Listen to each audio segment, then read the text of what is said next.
Alright guys, so you can see the fish eating up all the pellets that sits on the top. They usually don't sink, or at least this formula brand doesn't. You can get the sinking tight. However, I like to have the stuff that sits on top. They seem to have gotten to it just fine, right? It took a little bit of training in the very beginning, and I used a pellet that I think it was like the 300 or 400, can't remember which one it was, but that one was like a half sink, half float. That way it would wake those guys up that were at the bottom, didn't really come to the top. But since they've been trained to basically just look up the whole time because there's food hitting them twice a day. This thing's going to come in the garage for the winter. It's almost that time, right? They're not super aggressive on top. You can still see they're eating, but they're not as aggressive as they usually are when the months are warmer, when the water temps are warmer. With water temps going down, I don't want to feed them and then continuously throw more waste into the lake, because that's all that happens, right? When the water temperature is cool, they're not going to keep growing no matter how much they eat. So they'll just turn it into waste and basically put more waste in the lake. Could create some more problems. So I'm going to take this up in the garage, put it away for the winter, do some cleaning on it, but then I'm going to show you all the mechanics inside, things to watch out for, as well as things that I had to deal with and fix myself. So let's go to the garage. All right, got the feeder up from the lake for the winter. It's going to be stored. I got to do some maintenance on it, stuff like that. But let's look at the outside of it, and then we'll go to the inside. You can see it is slanted backwards, and that is because it was on a hill. If you noticed in the beginning of the video, the legs are adjustable, so if you do have uneven areas or slopes like I have, it works out perfectly. Just to go over the outside, we have one access panel there. We'll get into the inside in a second. An access panel there, an access panel on this side. We have a sight tube to see your level of feed. We have the top where you fill the feed. We have an optional solar panel. We'll get into that in a second.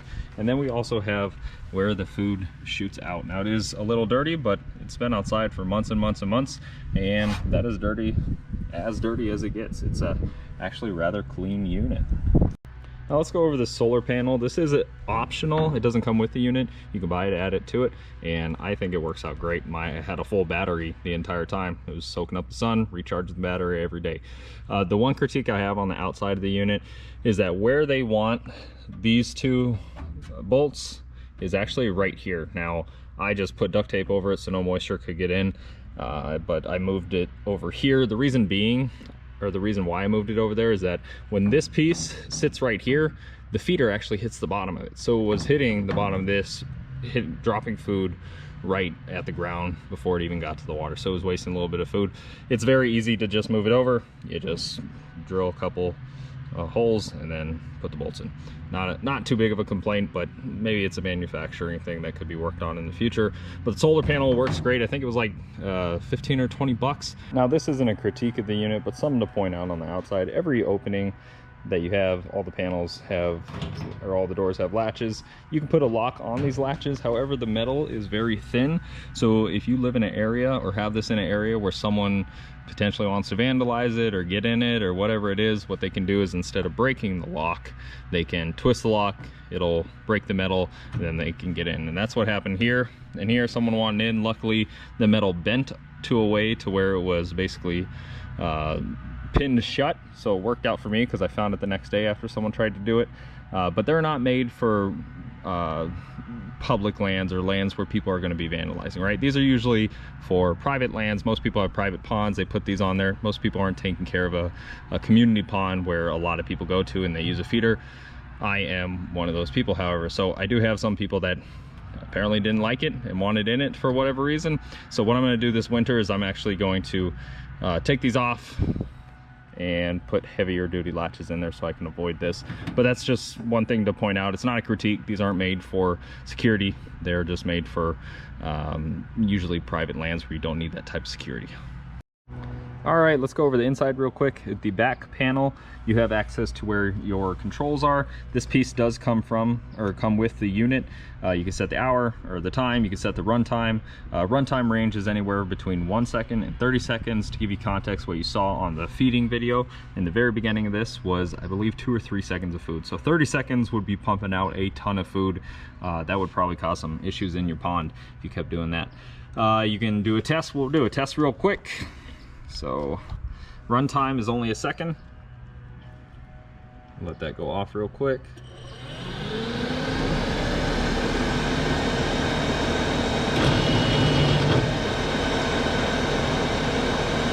So what you saw there is for 5 seconds it cleared the flywheel, and then for 1 second it actually let the auger, I believe that's what it's called, pull down the food, and then after that 1 second that the food came down, it cleared it for another 5 seconds. So it's a nice little feature it has to where it clears it prior and then clears it after, so nothing builds up there. You have the ability to set 4 different times. So let's see, I don't even know if I have anything in here. So at 10:30 I had 2 seconds going. At 6 p.m. I had 2 seconds going. At 12 I had 0 seconds. So F3 and F4 were not used. I just had 2 times a day. But if you need to do 4, you can do it for 4. And if you need to set it between 1 second and 30 seconds, you can do that. The battery is a 12-volt battery. It didn't come with it. I'll put a link. It was like maybe 20 bucks or whatever. But the solar panel, the solar panel in the front, which are these 2 wires, it kept it charged, and it's still got a full charge. It's been in the garage for a few days, but it's kept it charged this entire time. Never had an issue with it. Don't foresee having an issue with it. You have a fuse right here, and that is nice because that saves your butt if you have a problem, which I did earlier this year. Let me show you real quick through this side. So earlier this year I was using too small of a diameter to food. It tells you use a certain diameter, and I didn't pay attention to that part. I used too small, and what happened is when it would pull down, it would jam it, and it would get in cracks and crevices that the motor needed to move in, and it was causing it to burn out basically. So the fuse burnt out, replaced the fuse, put the right food in, never had an issue. All that that smaller food getting chopped up and kind of causing issues left some residue in here. So as you can see, I need to clean that up because that smaller food was just getting chopped up and it wasn't the best idea. So I had to upgrade the food. I use Purina, I think it's 500 Aquamax, and that works great. I'll clean this up over the winter, but it's really not an issue. I mean, it's little dust. That's not bad at all. Yeah, and then this is the solar panel cord, right? Wraps around in here, goes up to the solar panel, and then goes right into the battery. It works pretty well. On this side, this is the left side of the unit. You have, I believe that's your motor. I can't remember. But unless you have a problem, you have no reason to be over here. Anytime I did have a problem, when I had a problem with the fuse portion, when it was my fault using too small of food, I called them, they answered, and it was great customer service. Let's look inside here real quick. This is where your food sits in, and you can see, let me pull this down there. Not sure if they can see it, but there's a auger down there.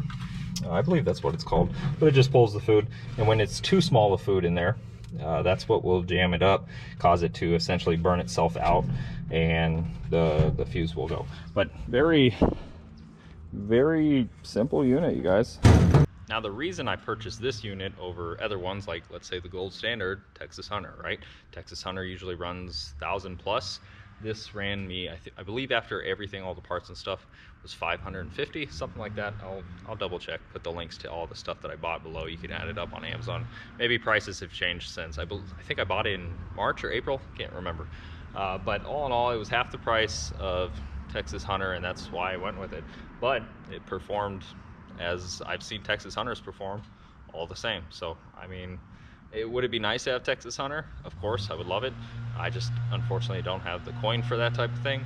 So this being a budget-friendlier option, I should say, worked out perfect. So no complaints here. I'm very happy with it. I'll put the links below for the battery, the solar panel, the unit. As you can hear, there's a blower in the background. I think some yard maintenance is going to start. So I'm going to get out of here. Thanks guys for watching the review, and if you do get one, hopefully you enjoy it.